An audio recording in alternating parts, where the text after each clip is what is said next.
Namanya Sahnun. Usianya sudah mencapai 60 tahun.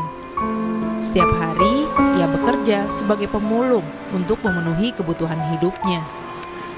Sahnun biasanya mengumpulkan sampah botol plastik di kawasan pertokoan Cakranegara, Kota Mataram. Selain itu, ia juga berjalan sepanjang 3 km untuk mengumpulkan sampah plastik hingga memenuhi jumlah yang diinginkan, dan selanjutnya dijual kepada pengepul.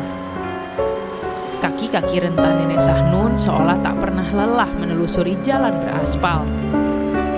Semangatnya memulung tak pernah luntur, apalagi ia berhasil mengumpulkan uang hasil mulungnya hingga 10 juta rupiah untuk berkurban saat Idul Adha tahun ini.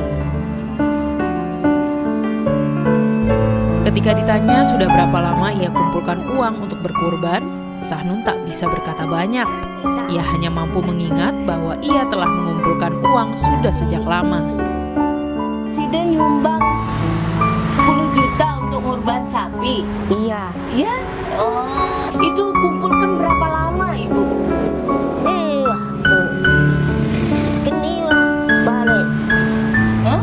Kumpulkan berapa lama? Berapa bulan? Udah berapa lama ngumpul uang yang banyak itu?